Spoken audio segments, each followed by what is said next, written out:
بسم اللہ الرحمن الرحیم. السلام علیکم. سینٹر پوائنٹ سرا زیم محمد فہیم. په پاکستان کې د جنوري میاش کومه چې پرون سرته ورسېده هغې حوالې سره رپورټ مخې ته راغلی دی او ادارې شماریات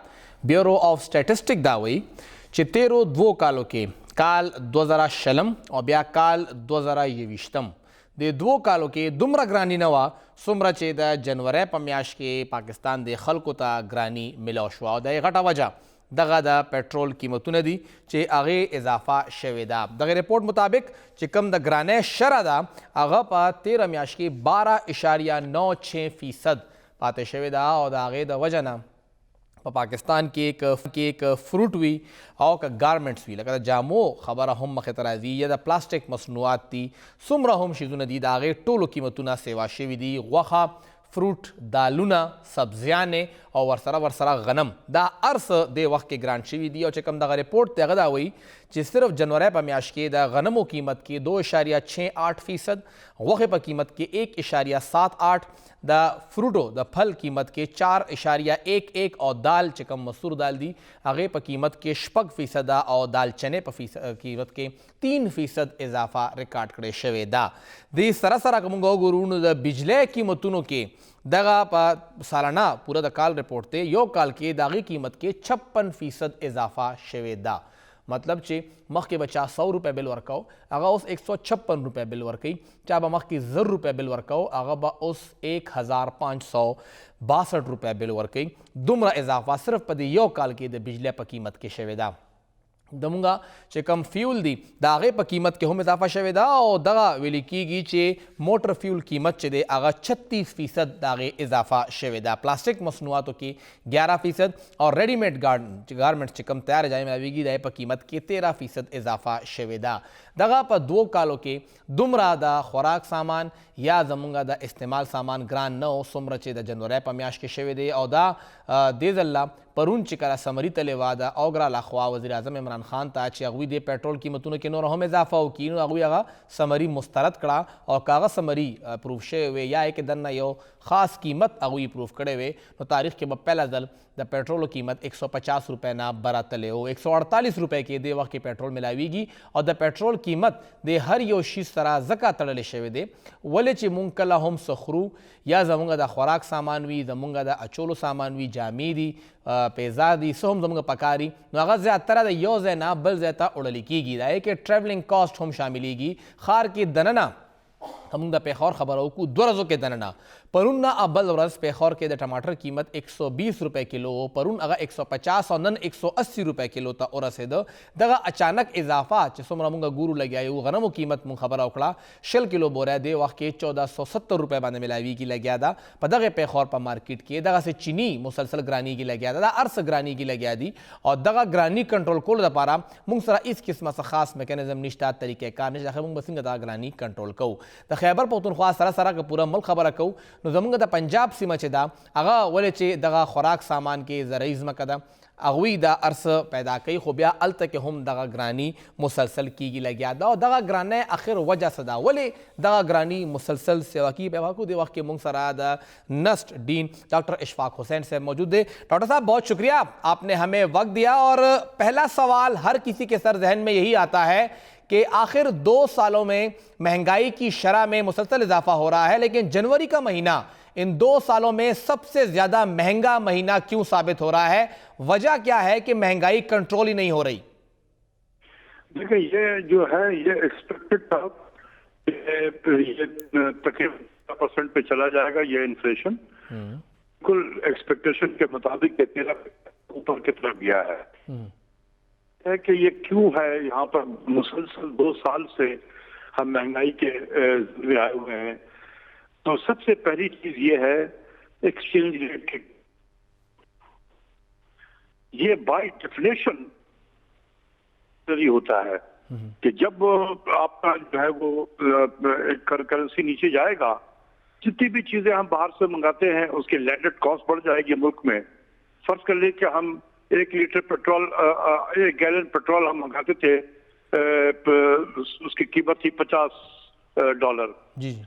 تو اگر 100 روپے آپ کا ایکسچینج ریٹ تھا تو وہ دیکھ لیں کہ وہ کتنا پڑے گا، یا اور اس کو آسان کر لیں کہ اگر 50 روپے گیلن تھا اور ایکسچینج ریٹ ہمارا 10 روپے تھا، تو جب وہ لینڈ کرے گا یہاں تو 500 روپے سے قیمت ہوگی۔ اب اگر انٹرنیشنل مارکیٹ میں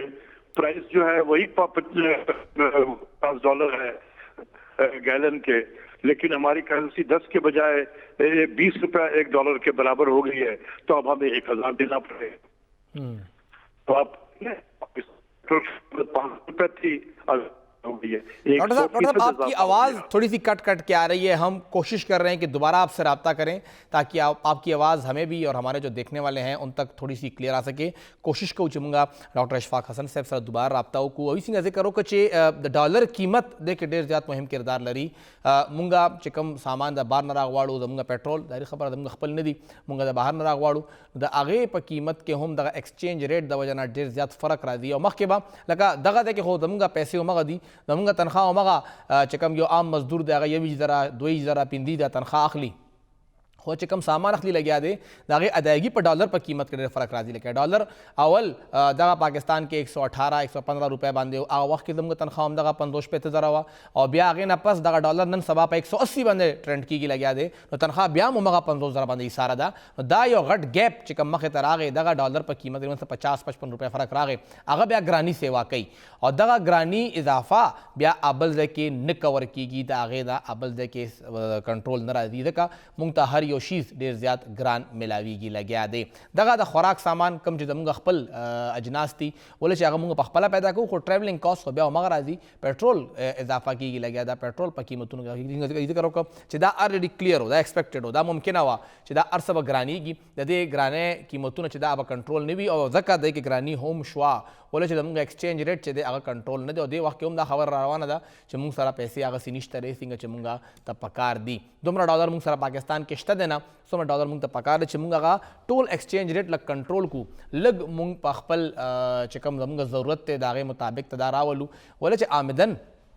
څومره چې زمونږ وي اخراجات هم بیا هغسې موږ ته مینټین کول پکار دي او دواړه خپلو کې چې کله پورې مینټین نه وي زمونږ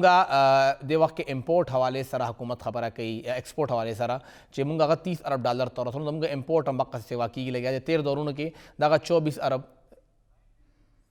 ڈالر حوالے سر خبر کدا. ڈاکٹر اشفاق حسن سے دوبارہ موجود ہے. ڈاکٹر صاحب دوبارہ شامل ہونے کے لیے بہت بہت شکریہ. ڈاکٹر صاحب ایک تو یہ کہ پیٹرول کی قیمتیں آپ نے ایکسچینج ریٹ کی بات بھی کی کہ وہ بھی ایک اس میں فیکٹر ہے، پیٹرول کی قیمتیں بھی اس میں فیکٹر ہیں، تو حکومت تو ایک سائڈ پہ دعویٰ کرتی ہے، پرویز خٹک صاحب نے کہا وزیر دفاع ہے کہ ہمارے پاس تو جو ذخائر ہیں اسٹیٹ بینک کے پاس وہ گزشتہ دور سے ڈبل ہو گئے ہیں، دگنے ہو گئے ہیں، ہماری جو گروتھ ریٹ ہے وہ 5% سے اوپر چلی گئی ہے. یہ اعداد و شمار جو دکھا رہے ہیں ترقی کے وہ تو بڑھتے جا رہے ہیں، لیکن عام آدمی کے لیے اگر وہ آٹا خریدتا ہے، چینی خریدتا ہے یا گھی خریدتا ہے وہ مہنگا ہوتے جا رہا ہے. تو یہ ٹرکل ڈاؤن ایفیکٹ کیوں نیچے نہیں آ رہا؟ اوپر اگر اتنی ترقی ہو رہی ہے تو ایک عام آدمی تک وہ سستیائی کیوں نہیں آ رہی؟ دیکھیں ان سب چیزوں کو الگ کر دیں، اس کا اور اس کی مہنگائی سے اتنا تعلق نہیں ہے، اور وہ ہمارے سیاستداں ہیں، میں ان کی بڑی عزت کرتا ہوں، لیکن ہو سکتا ہے کہ ان کی فیلڈ جو ہے اکنامکس نہیں ہے تو انہیں سمجھ میں نہیں آتی ہوگی. میں کوشش کرتا ہوں. آپ نے پوچھا تھا کہ آخر وجہ کیا ہے مہنگائی کا. جی سر. دیکھیں سب سے مین وجہ ہے، میجر کنٹریبیوٹر جو ہے وہ آپ کا ایکسچینج ریٹ ڈیویلویشن ہے. دوسرا ہے کہ عالمی منڈی میں قیمتوں کی چیزیں خود بھی بڑھ رہی ہیں. تو اگر آپ کا ڈیویلویشن نہ بھی ہو اور عالمی منڈی میں چیزوں کی چیزیں جو ہم استعمال کرتے ہیں یا امپورٹ کرتے ہیں اگر اس کی قیمتیں بڑھ رہی ہیں تو ہمارے یہاں بڑھ جائیں گی. لیکن ہمارے یہاں ڈبل ہو گیا ہے. یہ سونے پہ سہاگا جسے کہتے ہیں نا، کہ ایک تو انٹرنیشنل پرائز بڑھی اور دوسرا ہمارا کرنسی بھی نیچے چلا گیا. تو یہ بڑا ڈیڈلی کمبینیشن ہے. تو اس ڈیڈلی کمبینیشن نے وار کیا. تیسری چیز جو ہے ہمارے یہاں کھانے پینے کی اشیاء جو ہے وہ مہنگی ہوئی ہے بہت، جس میں سب سے زیادہ مہنگا ہوا ہے وہ آٹا اور چینی. تو جب یہ چیزیں مہنگی ہوتی ہیں تو اس کے اثرات باقی تمام فوڈ آئٹم سے پڑ جاتی ہیں. ان سمپتھی جسے ہم کہتے ہیں، دودھ والا دودھ کی قیمت بڑھا دے گا. آپ ان سے پوچھیں کہ تم نے کیوں بڑھایا، وہ کہے جی آٹا مہنگا ہو گیا. تو ایک تو یہ ہے، اچھا یہ چیزیں بڑھی ہیں یہ بیڈ گورننس کی وجہ سے بڑھی ہیں. جب اسٹیٹ کا ریٹ کمزور ہو جائے تو ہر شخص آزاد ہو جاتا ہے کہ وہ اپنی مرضی سے چیزیں قیمتیں فکس کرتا ہے. اس کو پتہ ہے کہ حکومت کچھ کر نہیں سکتی ہے اس کے لیے. بہت زیادہ ہوگا کورٹ میں جا کے اسٹے آرڈر لے لیں گے, کچھ بھی نہیں ہوگا. تو جب لوگوں کو یہ احساس ہو جائے کہ میں جو مرضی قیمت چارج کروں میرا کچھ بھی نہیں ہو سکتا ہے, تو وہ اپنی مرضی سے چارج کریں گے قیمت, کیونکہ انہیں پیسہ کمانا ہے. تو یہ ہوا ہے ایکسچینج ریٹ ڈیویلویشن. دوسری چیز یہ ہے کہ انٹرنیشنل مارکیٹ میں قیمتوں کا بڑھنا. تیسرا ہے ریٹ آف دی اسٹیٹ کا کمزور ہونا. اور چوتھا اور موسٹ امپورٹنٹ, گورنمنٹ خود قیمتیں بڑھا دیتی ہے. بجلی کی قیمت بڑھے گی, گیس کی قیمت بڑھے گی, تو وہ سب یہ سارے جو ہیں کارخانے میں اس کا استعمال ہوتا ہے. جب اس کی قیمتیں بڑھیں گی تو وہ کارخانے والے اپنے پروڈکٹ کی قیمتوں کو بڑھائیں گے, اور ہم جو خریدنے والے ہیں ہم مہنگے داموں میں خریدیں گے. تو اس میں دیکھیں کتنے فیکٹر شامل ہو گئے. ایک IMF شامل ہو گیا, دوسرا حکومت خود شامل ہو گئی, تیسری ہمارے ریٹ کے اسٹیٹ کی کمزوری ہو گئی, اور چوتھا عالمی منڈی میں چیزیں کی قیمتیں بڑھ رہی ہیں, ہمارے یہاں بڑھ گئی ہیں. یہ وہ 4 میجر فیکٹر ہیں جس کی وجہ سے اس ملک میں مہنگائی اب تک ہے. صحیح. سر ایک چیز جو اب خدشہ ظاہر کیا جا رہا ہے, کیونکہ ہم لوگ تو بچپن سے سنتے آئے ہیں کہ ہمارا ملک ایک زرعی ملک ہے, لیکن اس بار ہم نے دیکھا کہ پہلی مرتبہ کھاد کا بحران سامنے آیا, اور خیبر پختونخوا میں گنے کی فصل بھی بہت زیادہ متاثر ہوئی ہے, ہماری گندم کی فصل متاثر ہوئی ہے. کہا گیا ہے کہ 25% تک ہو سکتا ہے ہمیں کم جو ہے اس بار اشیاء خوردنوش جو ہماری گندم اور چینی ہے وہ 25% کم پروڈکشن ہوگی. تو پھر کیا سر ہم مستقبل میں اور بھی مہنگائی دیکھیں گے, کیونکہ ہم باہر سے منگوائیں گے تو وہی ڈالر پہ آئے گا اور پھر وہ اور مہنگا ہوگا, تو پھر مارکیٹ میں اور بھی مہنگا ملے گا؟ بالکل صحیح کہا ہے آپ نے. پاکستان میں ایگریکلچر جو ہے نا, ایگری رہ گیا ہے, کلچر ختم ہو گیا ہے. ٹھیک ہے نا. کلچر جو ہے یہ ہو گیا جو آپ اپنے ٹی وی پہ دکھا رہے ہیں, عمارتیں بن رہی ہیں نا, یہ سارے یہ ہو گیا اب ہمارا کلچر. تو ایگری جو ہے وہ ایگری رہ گیا, کلچر ختم ہو گیا اس کا. پاکستان میں کوئی 12-15 سال سے ایگریکلچر پہ کسی نے توجہ نہیں دی ہے, جس کی وجہ سے ہماری گندم جو ہے جو ہم پیدا کرتے تھے 2010 میں, اور فیکس جو اویلیبلٹی تھی گندم کی 145 kg تھی 2010 میں, بڑھنے کے بجائے یہ کم ہو کر 120 kg سے نیچے کی طرف چلا گیا. تو ہم فوڈ انسیکیور ہوتے چلے جا رہے ہیں, لیکن کوئی توجہ نہیں ہے اس کی طرف میں. اب یہ دیکھیں, یہ جو ابھی اس کا کرائسس ہوا ہے فرٹیلائزر کا, یہ ہمارے جو سرکاری ادارے ہیں, محکمے ہیں, یہ ان کا قصور ہے کہ انہوں نے کیلکولیشن صحیح نہیں کی کہ کتنی موجود ہے ہمارے پاس فرٹیلائزر, کتنی ہماری ضرورت ہوگی. اگر ضرورت ہمارے موجودگی سے زیادہ ہے تو ہم باہر سے ٹائم پہ امپورٹ کر لیں. یہ سب ہوا نہیں ہے, کیونکہ ہماری بیوروکریسی بھی کمزور ہو گئی ہے وقت کے ساتھ ساتھ. ان کے اندر اب اس قسم کی صلاحیت نہیں رہی ہے کہ پہلے سے چیزوں کا پتہ کر لیں. اس کو کہتے ہیں کموڈٹی بیلنس, کہ جی ایک حساب کتاب ہو کہ اس وقت کتنا یوریا ہمارے پاس موجود ہے, کتنی ہماری ضرورت ہوگی, کارخانے کتنا پیدا کریں گے. یہ سب کیلکولیشن ہمارے زمانے میں ہوا کرتا تھا, اب نہیں ہوتا ہے. تو اسی لیے بس یہ چیزیں آ جاتی ہیں سامنے ایک دم نکل کر کے, او یہ تو مہنگا شارٹ سپلائی ہو گیا ہے. شروع میں تو ہمارے جو منسٹر تھے خسرو بختیار صاحب, وہ تو ایکسیپٹ نہیں کرتے تھے کہ یہ اس میں شارٹیج ہے. وہ تو کہتے تھے کہ نہیں بالکل پیداوار ٹھیک ہوئی ہے. تو اب کبھی کہاں سے ہو گئی بھائی؟ تو ان کو کسی نے مس گائیڈ تو کیا ہوگا نا, ان کے اسٹاف نے بالکل ان کو غلط اعداد و شمار دیے ہوں گے. تو یہ سلسلہ چل رہا ہے. سر آخری سوال, ہر حکومت چاہتی ہے, حکمران چاہتا ہے کہ اس کے دور میں خوشحالی آئے, بہتری آئے. کیا سمجھتے ہیں کیوں ڈیلیور نہیں کر پا رہی, یہ مہنگائی کیوں کنٹرول نہیں ہو پا رہی موجودہ حکومت سے؟ ول تو ہے لیکن عمل نہیں ہو پا رہا, وجہ کیا ہے اس کی سر؟ دیکھو اس کی وجہ بہت سارے ہیں. ایک تو یہ ہے کہ جیسے یہ حکومت آئی معیشت خراب تھی, لوگوں کی ایکسپیکٹیشن, اس حکومت نے ایکسپیکٹیشن بہت زیادہ بلڈ کیا تھا کہ ہم آئیں گے تو ہم سب ٹھیک کر دیں گے, ہمیں بالکل پتہ ہے. لیکن جب آنے کے بعد ان کی جو ٹیم تھی بہت کمزور تھی. اس میں بہت سارے ایسے لوگ ہیں جن کی پہلی نوکری ہی وزارت کی ہے, وزیر بنے ہیں. तो उन बेचारे को तो सेक्रेटेरिएट पे फाइल भी बंद करना नहीं आता होगा कि फाइल बांधते कैसे हैं। वो आ गए इतने चैलेंजिंग टाइम में, उनको समझ में नहीं आया कि हुआ क्या है। तो चीजें जब एक मर्ज बहुत गहरा हो जाए जख्म और उसको आप वक्त पे उसको दवा ना दे तो वो और जख्म बिगड़ता जाता है। वो जख्म बिगड़ते गया फिर हम चले गए IMF में। वो जो डॉक्टर आया वो अनाड़ी डॉक्टर है, उसने आके और मर्ज को खराब कर दिया, बहुत तबाही फेर दी। फिर आ गया पेंडेमिक ने इस हुकूमत के ही वर्षे में मिली, तो उसमें जो कुछ भी दुनिया में जो परेशानियां हुई हैं, इस हुकूमत को भी उस परेशानियों को सामना करना पड़ा। तो अब ये हुकूमत को ये दाद जरूर देनी चाहिए कि ये इस पेंडेमिक से जरा अच्छे तरीके से निकल गए हैं बाकी दुनिया के ममालिक से। हमने पेंडेमिक को बहुत अच्छे तरीके से हल किया है और पाकिस्तान की मईशत जो दबाव का शिकार थी वहां खूबसूरत अंदाज से निकल आई है। अभी इसने स्पीड पकड़ना है, लेकिन अनफॉर्चुनेट चीज ये कि स्पीड उस वक्त पकड़ेगी जब इसके तकरीबन आखिरी साल आ जाएंगे।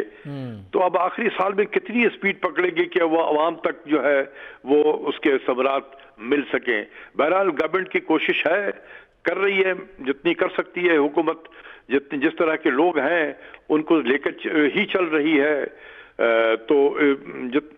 कोशिश कर रही है, अल्लाह करे कि कामयाब हो जाए। मेरी तो दुआ है कि कामयाब हो। आमीन आमीन, बिल्कुल सर, हम सब की यही दुआ है। बहुत शुक्रिया डॉक्टर इशफाक हसन खान साहब, आपने हमें वक्त दिया और मशरिक के साथ आप जुड़े रहे। डीन नस्ट डॉक्टर इशफाक हसन से तासुवरदल चवी और कुलो खबर औकड़ा चे हुकूमत बिल्कुल वाड़ी चे दा अर्स आसान शी हो हालात दावी दा पारा साजगार न हो सिंगा आई खबर चे कम टीमो अगर बिल्कुल टीम ओना खान साहब भाई मह 200 कसानो टीम दे और टीम रागे चाहिए पहला दल चता सेक्रेटरीट तलाडल पहला दल चता दफ्तर के नास्तल फाइल कोलावल चलना वर्त दुमरा नवे कसान चराची नो ब्या हो दगा हाली चे मल्क चलोलो बाय तजर्बागात जोड़ा शवा नो ब्या दगा हालात वी ट्रेन नौ तैयार नौ मुंगा कदा वेस्ट खबर रखूँ अल कैबिनेट वी दे दल्ला इस केस में शेडो कैबिनेट नवा इवन दो चे ऐलान करो इमरान खान साहब चे मुंसरा शेडो कैबिनेट वी दमुंगा चे कम मेंबरान दी अब एज बिल डिपार्टमेंट ता बिल्कुल गुरी चे के सरकार रवान देखो पिंजे काला पा ऐवान की मौजूदगी के हम दुई इस केस में आगा से कार उनक ग्रानी दा और इशफाक से अंदाजे करो कि ग्रानी बा कंट्रोल की कमी की बाज़्यादती की बना बोले चे उस हालात लग तरफ तरवान दी हर यो कसम दगा दुआ की दगा हालात कंट्रोल शी और दगा ग्रानी दिम कंट्रोल शी बोले चे दा गरीब कस्त पारा दगा ग्रानी इंतहाई खतरनाक दा दगा ग्रानी सिर्फ ग्रानी न दा द कोर खर्च चलोल सिर्फ खर्च चलोल न दी चिका दा कोर खर्च न पूरा की दा ढेर ज़्याद जुर्मुनता और ढेर ज़्याद द मुआशरती बुरायानता हम दावत वर कई अगर से किस्म की दीशी और दागे रोकथाम बसिंग की पाए बहुम खबर को ये वोडेशन दमे न पस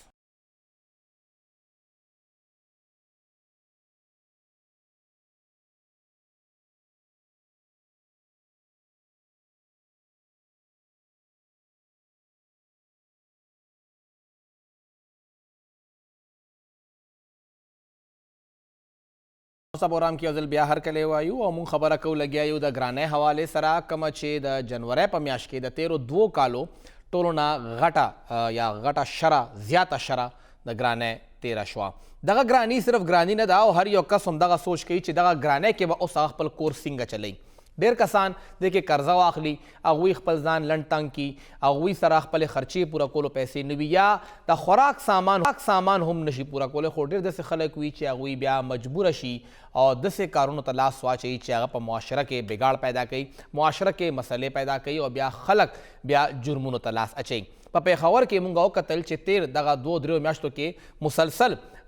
चिकम जुर्मुन दी अगा सेवाशवी दी तरह गरी हम पाए किश्ता हो वाड़ जुर्मुन बखना वाड़म कम चे द गाड़ो स्नैचिंग दे द मोटरसाइकिल स्नैचिंग दे द मोबाइल स्नैचिंग दे आगे के इजाफा रागले दा डकैतिया ने डेरे जाते शिवी दी लारा के खलक इसारोल दा विना पैसे अगस्तल शू के कोल दगा अर्स होम सेवा शिवी दी दा टोल जुर्मुना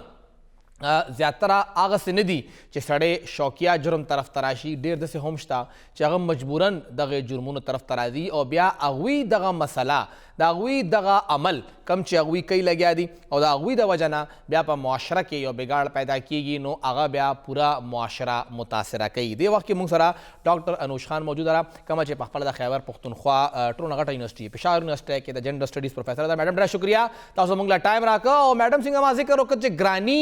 څه خلک وي هغوی ځان لنډ تنګ کي څه ګزاره وکړي خو ډېر کسان بیا هغه نشي کولی او هغه مجبوراً هغه کارونه شروع کړي چې هغه معاشرتي بګاړ طرف ته دي. څه به ګڼئ ګراني څومره مهم کردار لري دغه ټول سسټم خرابولو کې معاشره کې دننه بګاړ پیدا کولو کې؟ ډیره مننه جی تاسو چې یو خو تاسو زه پروګرام ته راغوښتم او بل چې په دې ګرانۍ په ټاپک باندې خبره کوئ. ګوره جی ګراني چې دا کنه دا لکه چې څنګه مونږ ویزه کې وایو چې اوور نایټ یا په شپه کې دننه نه کېږي د دې څه وجوهات وي او یو ښه قوم په حیث باندې لکه مونږ خپل په وزارتونو کې خپل په ګورنمنت کې هر شي دپاره یو ایکسپرټ لرو. مسله الته پیدا شي چې یو د ایکسپرټ کار صرف دا نه وي چې هغه د یوه درنه تنخواه اخلي او بس نور څه غم غرض نه کوي چې ګراني ده نو بس ګراني ده او دا وینا چې په ټوله دنیا کې بس ګراني نه دی په پاکستان کې هم ګراني ده. زمونږ ډېرې داسې منصوبې دي چې د هغوی 5 ساله او 10 ساله منصوبه بندیانې کېږي. اقتصادیات یا اکنامکس چې دي معاشیات چې دي دا یو ډېر ضروري داسې جز دی چې هغه یو قوم یا ښېګړې ته بوځي او یا بیا روانې ته بوځي او زموږ بدقسمتي دا پاتې شوې ده چې زما په خیال کې دا د 13 کم از کم د خیبر پښتونخوا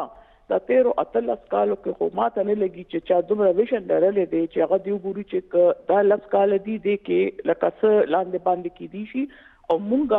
د سرکار په حیث باندې لکه ګراني یا کنټرول کولی شو یا اترولی شو. اوس ټوله کې لویه خبره دا ده چې زه هغه خو مونږ ونه کړه خو زمونږ اوس ټولو کې یو لوی جز چې ورته لکه هغه کېږي هغه دا دی چې د ګرانۍ مین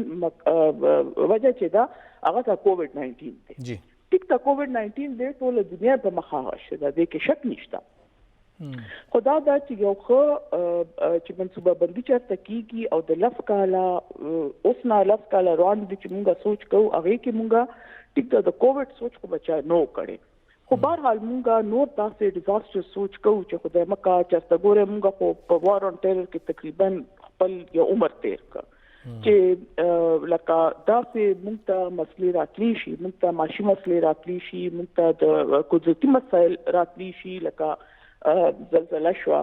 دغه شانتې زموږ د ډېر زیات سیلابونه پکې رالل نو په اکنامک چې بنده هغه کوي خپل لکه منصوبه بندي کوي نو هغه کې کم از کم دې څیزونو دپاره څه سیفټي نیټ یا څه داسې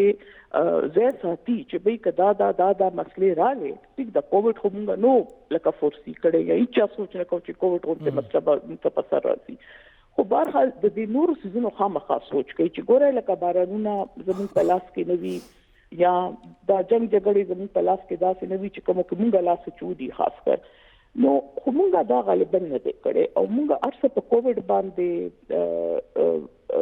راوتپاو چې بهی دا ټول خو د کووډ د لاسه دی او ټوله دنیا دغه شانتې ده. میډم تاسو خپله جنډر باندې هم کافي کار کړی دا راته ووایه چې کله دغه ګراني خبره کېږي او فرسټریشن خبره کېږي کور کې چې کومه زنانه ناسته را زموږ زیاتره فیمیل هم کور کې وي بالکل هغه خبرې ته راتلمه دې ما دا د کووډ خبره شروع کړه چې دې له هم د کووډ پس منظر کې معاشیاتو باندې خو چې کوم مسله راغلی ده څنګه چې تاسو بیان کړ چې لکه خلکو دا غریب زیاته کړه او دا وړې وړې غلاګانې هم زیاتې شوې پکې نو په کور باندې هم اثر راغلی دی. ګوره یو خو ټولو کې مخکې چې زیاتر پرایویټ سیکټر کارونه چې دي او خاص کر دا زنانه چې کوم انفارمل سیکټر کې کار کوي لکه کورونو کې کار کول یا لکه په بټیانو باندې کار کول یا دغه شانتې نو ټولو کې مخکې خو کم جاب نه یا کم داسې روزګار نه خلک خارج شوي دي هغه زنانه دي او دا صرف په پاکستان کې نه ټوله دنیا کې نو ټولو کې مخکې خو یو لکه د دې ګرانۍ چې ټولو لوی وار انډیویجولي شوی دی هغه هم په زنانه شوی دی. دویمه خبره دا ده جی چې کور کې لکه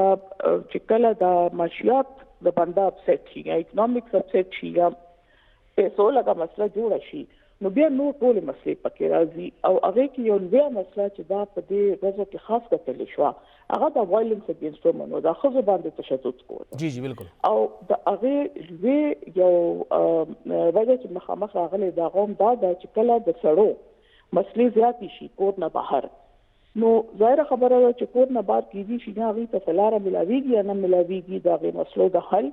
یا بیا د هغې مسلو د نه حل کېدو د لاسه چې هغې کې کم فرسټریشن کم ډپریشن چې جوړ شي نو کور یو داسې ځای چې بنده هلته کې لکه ځان فری محسوسوي او چې څه زړه کېږي هغه کولی شي په سړک خو موږ نه شو کولی په ډېرو وجوهاتو د لاسه نو یو مسله چې ټولو کې لویه بیا جوړېږي چې کله دا ګراني شي هغه د نارینهو چې کم فرسټریشن ډپریشن کم هغه شي هغه په کور کې کله کله بیا د ډومestic وایلنس په شکل کې بحث راوځي نو دا ځان له یو لکه مسله بیا جوړېږي او بل چې هغې نه علاوه خو ګوره دا عام خبره ده چې تاسو په خپله میډیا والے تاسو په ټي وي کې کتلي دا چې د ګیس لوډ شیډینګ یا د بجلۍ لوډ شیډینګ یا دا پروژو کې د ګیس لوډ شیډینګ نو عموما په کورونو کې چې دغه شان کله د معیشت مسله جوړه شي نو ماشومان دي هغه هم خوراک څخه کوغاړي کنه چې نور افسپریم ده نو هغه تاسو هغه خوراک څخه مور لکې حالکه زمونږ په معاشره کې زیاتره د معیشت دي یا فاینانس چې دي دا د زنانو په لاس کې نه وي لکه د کور ذمہواری هغه په لاس کې وي خو د کور چلولو د لپاره پیسې چې دا هغه زیاتره نه پرووایډ کوي اوس په ډېر خزم په جاب کوي نو ګورئ چې تعلق دا څه خبره ده چې سړی به بیا ورته وایي چې بھئی اخلي پخلي دې نه دې کړی یا خوراک دې نه تیار کړی یا ډوډۍ نه ده تیاره نو ټوله مسله خو دا ده چې تر څو پورې د هغې لکه زنانه خو دا ده چې یو لکه کچن به سنبال کړي اخلي پخلي به وکړي خو چې هغه را مټیریل اخلي پخلي نه وي بیا به ترکاري کوم ځای نه راځي او ناشته به څنګه کېږي او ماشومان به سکول ته څنګه ځي او نارینه به کار له څنګه ځي نو دا لکه چې انګریزي کې موږ ورته هغه ویشس سایکل وایو دا څنګه دوه خوا کا لګیا میډم یو مطالبه اکثر لا زمونږ زنانو طرف نه هم تاسو په خپل هم تعلیم یافته په خپل ذکر تاسو هر ځای کړی وي چې زمونږ زنانه په دې معاشي سرکل کې را دن نه کې دغه زنانو ته هم تاسو ایکول اپورچونټیز ورکې مخکې به یو کور یو سړی چلو اوس ممکنه نه ده چې یوازې کم چلوي دا وایي چې تیر کم لس کاله تیر شو ګڼئ چې زنانو ته ایکول سپیس ملو شو چې هغه د کور دغه معیشت کې دننه او موږ کنه کردار ادا کړي څومره چې یو سړی ادا کوي لګیا دی ګورئ چې هغه خو لس کاله نه چې وړاندې موږ ګور وو که د 5 کالو کې موږ ګور نو هغه مسله خو په ځای ده ګورئ چې ما لومړۍ خبره دا وکړه چې کووډ کې که څوک ټولو کې مخکې جابس نه امپلایمنټ نه ښکلي شوي دي صرف پاکستان کې نه دنیا کې هغه زنانه جی دله چې څنګه موږ هر طریقې سره وایو چې زنانه لیک سافت ټارګټ وي او چې تر څو تاسو د ایکوالټي خبره چې خلک چې لی آف شو او دا جاب یې هغه کړل نو زیات ظاهره خبره دا ده چې زموږ زیاتره سینیئر پوزیشنز کې هغه فارمل سیکټر کې دی هغه انفارمل سیکټر کې دی هغه نارینه وي بالکل نو که تاسو وګورئ چې دا ګولډن هینډ شیکس کېږي ډېر کم په سینیئر لیول باندې هغه شي چې دا خلک لی آف کېږي نو دا ښکته نه شروع کېږي او ګوره بیا دا ځان له یو سایکل دی چې زمونږ زنانه خو هغه سینیئر پوزیشنز ته که فارمل سیکټر د علم او که انفار هغې کې اډو رسي نه نو چې هغې دا د ښکته پوزیشنونو باندې وي نو ظاهره خبره چې کله جاب نه که داسې چې څنګه اوس په کووډ کې مسله شوې وه ډېرو خلکو بزنسونه خراب شو جابس نه وښکلي شو نو هغه بهرحال بیا زنانه شي نو دې له چې یو د هغې لکه په ذاتي زندګۍ باندې هم فرق پروزي او خاص کر چې کوم فیملي ته کانټریبیوټ کوي نو په هغې خو بیا ډېر فرق پروزي چې اخرنی سوال میډم تاسو د منصوبه بندۍ خبره هم وکړه چې موږ سره فقدان دی د منصوبه بندۍ یو ان لخوا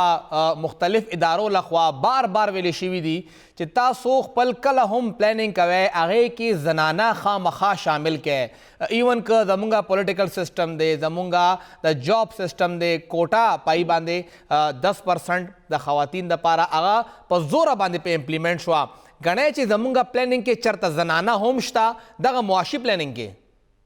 بالکل ګورئ چې صرف دا کوټه کې خو ده که نه چې په دې ځای کې یا په اسمبلیانو کې یا په جابس کې صرف دا کوټه کې ښودل صرف هغې نه خبره نه ختمېږي مخکې موږ ته دا هم کتل پکاري چې آیا موږ زنانو له هغه اپورچونټیز شروع نه ورکړي دي چې هغې ایون هغې کوټې ته هم کوالیفای کړي جی چې کنه اوس تاسو په یو ځای کې لس سیټونه کېږي او تاسو وایئ چې دلته به موږ فیمیل لکه صرف په دې به موږ فیمیل تلو نو چې کومه کرایټیریا تاسو یې دا هم کتل ډېر ضروري چې آخر په هغې کرایټیریا باندې زنانه راځي بیا موږ وایو چې موږ خو سیټونه ایښي وو موږ کوټه نه غواړو چې اپلای ونه کړه ګورئ چې نو دا مسله داسې نه حل کېږي چې زمونږ په دې منصوبه بندۍ کې زنانه وي دا کیسه کور نه شروع کېږي او هغه نه پس بیا چې کور نه یو ځل خبره اوسي نو بیا سکولونو نه ایجوکیشن نه نو دا ډېر لکه بیس نه شروع کیږي دا ویل چې به موږ په یونیورسيټیانو کې لکه اوپن میریټ خېده او موږ په جابس کې اوپن میریټ خېده او بیا موږ په پالیټکس کې اوپن میریټ خېده ګوره موږ په دا 10% خبرم کو او بیا موږ په زنانه باندې کړي نه دي چې هغه په پالیټکس کې بل فرض ایزوالي ٹھیک ہے لکه هغه خو په الیکشن هم راتلی شي خو آیا موږ ولا هغه سہولیات هغه ماحول پیدا کړی دی چې یو زنانه هغه شي د پاره کمپلیټ کړي بالکل نه لکه زما په خبره پیښ شوه بالکل نه میډم ماحول اړه جوړ نه دی زمونږ فیمیلز ته اغار سره ملوي نه دي چې هغه ایدا لپاره کوالیفایم کی ګوره جی خبره دا ده که تاسو مال کوټه کې بل فرض ما تاسو جاب دی چې هغه ماخام 5 بجې ختم جی جی بالکل چې تاسو نه 5 جاب دی او ارکس خو موټر نه لري کنه یا ارکس خو ډرایور نه لري زموږه میجورټي عوام اوسم پبلک ترانسپورت استعمالوي تاسو ماته په خپل وایي چې تاسو دفتر کوم ځای کې دی چې تاسو د ټي وي د دفتر چې کوم ځای کې دی او بل فرض یو زنانه په حیات آباد کې اوسي یا ایون په صدر کې اوسي 5 بجې ماښام باغ کېږي په یخنیانو کې تیار شي نو آیا زمونږ بیا معاشره کې لکه مونږ په خپل سیف فیل کوو چې لکه مونږ خور یا مور یا لور چې دا د ماښام ټایم کې چې د ښار نه واله تر حیات آباد پورې کدا بیا ټي اف سی بل فرض چې هغه مونږ بیا کار ته پرېږدي دې لپاره ډېر لوی ځای غواړي بالکل وینا خو ډېره اسانه وي چې موږ اپورچونټیز هم ورکړو موږ کوالټي ورکړو موږ ولا سټرکچر فیسیلیټیز ورکړي دي هغه موږ نه دي ورکړي د خلکو زموږ لا مایند سیټ اوسه پرې هغه شان څه نه دي چې د شپې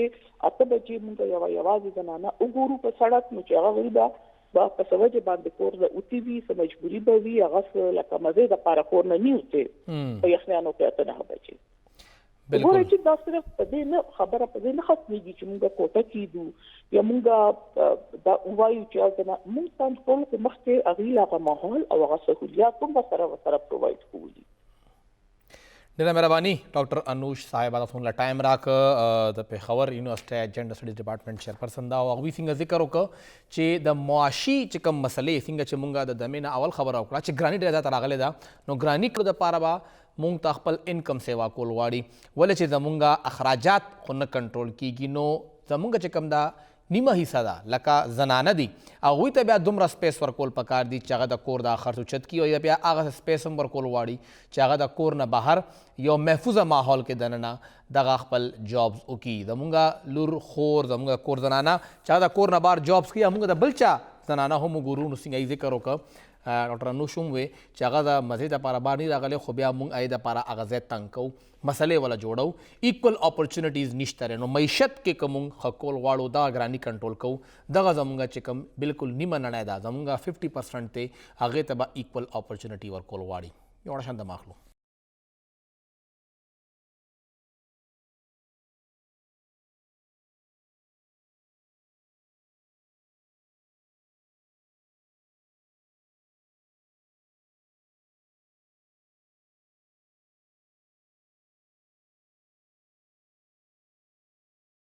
ویلکم بیک او زمونږه ایوان بالا سینټ اډو پته نه لګي چې کومه لوبه چر طرف ته روانه ده او حکومت زیات دی که اپوزیشن زیات دی کله د چیرمن سینټ خبره کیږي نو بیا ووټونه ریجیکټ کیږي هم او حکومت شمیره زیاته وي کمه وي د اپوزیشن زیاته وي خو بیا هم حکومتي کس راشي هغه چیرمن سینټ شي بیا هغې نه پس خبره کیږي چې یو قانون به هم دلته نه پاس کیږي او موږ به دا د پاکستان خلاف قانون سازي نه پرېږدو او بیا اچانک موږ ګورو چې ټای شي 43 باندې او بیا د اپوزیشن او سینیټر چې د هغه اجلاس نه پاسي لاړ شي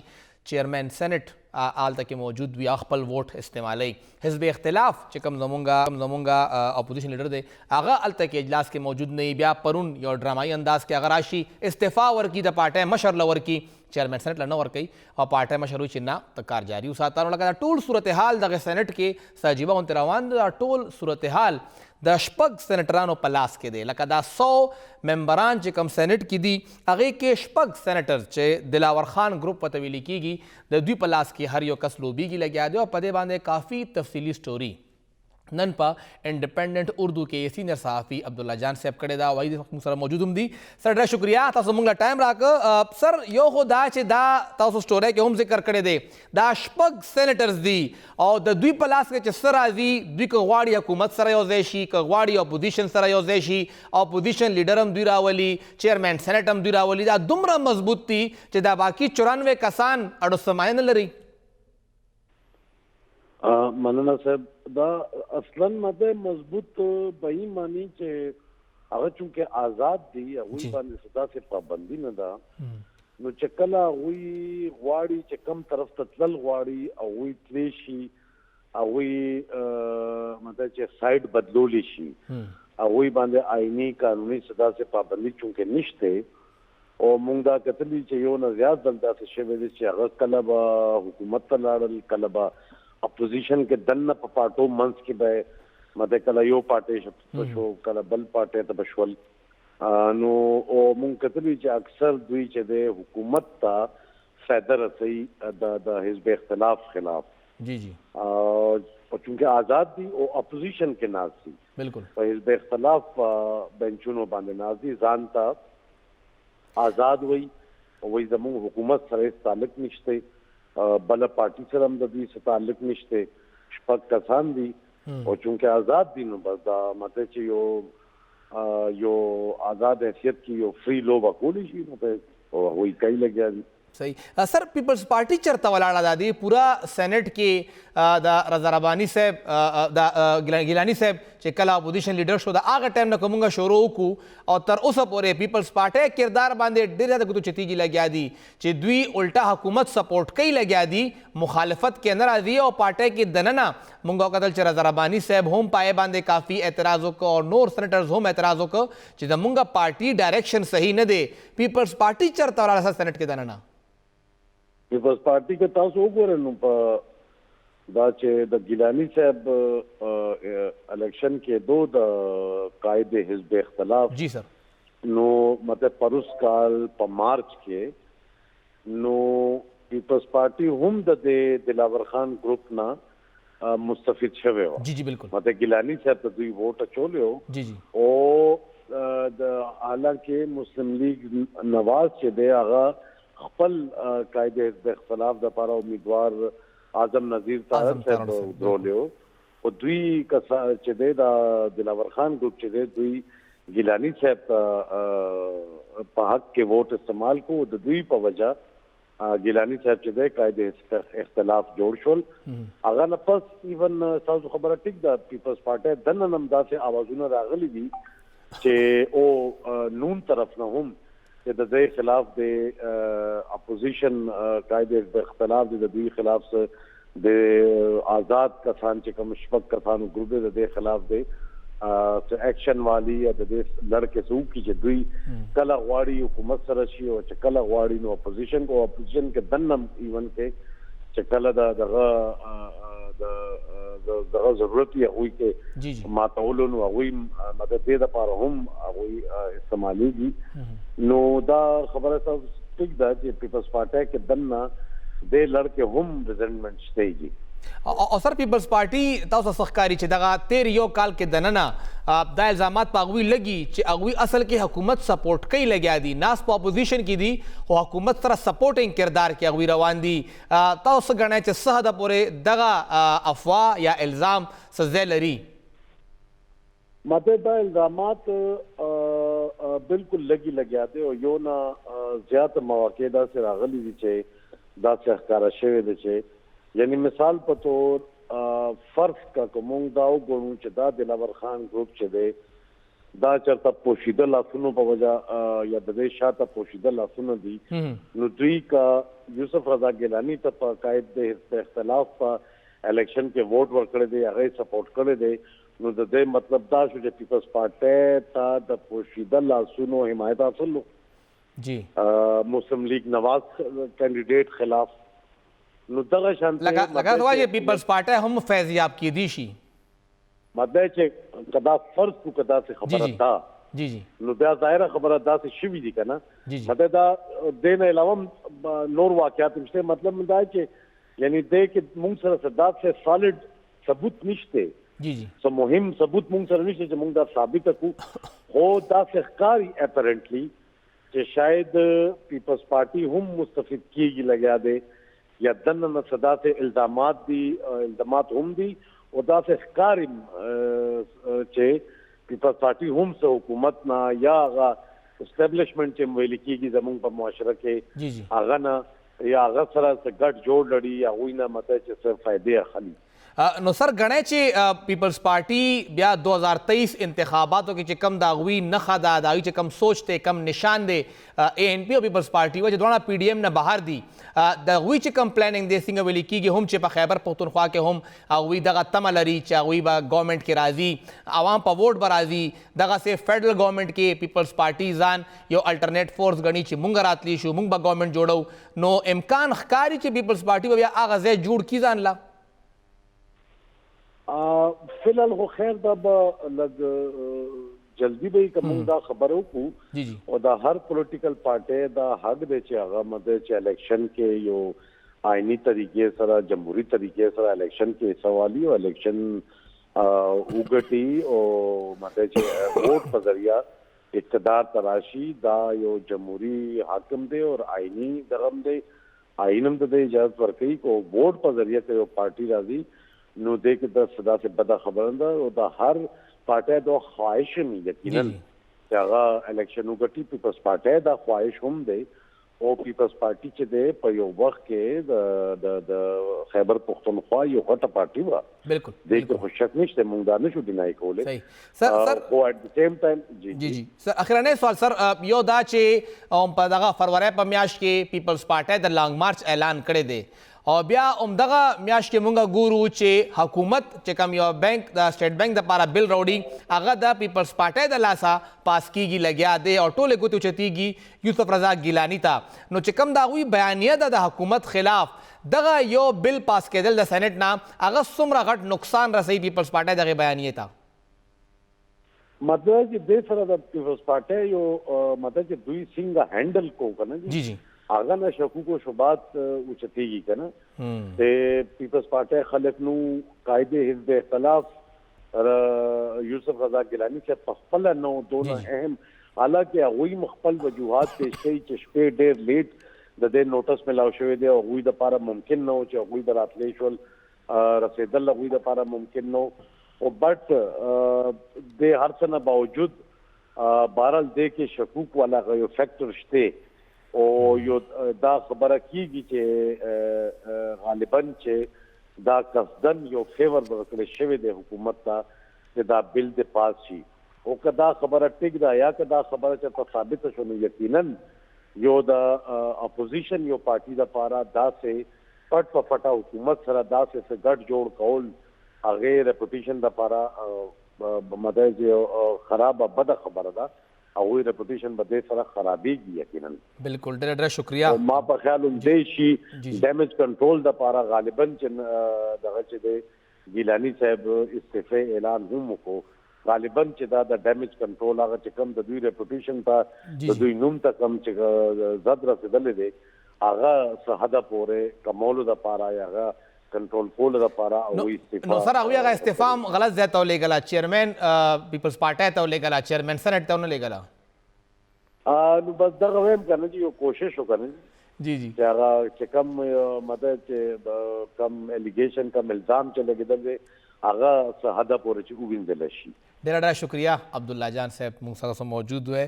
او د هغوی سټوري بالکل د انډیپینډنټ اردو کې نن پبلش شوی هم ده چې څنګه دغه دلاور خان گروپ بالکل دے وقت کے اگر سرخی بزویل غواړم سینٹ میں سیاسی پینترے بدلنے والا آزاد گروپ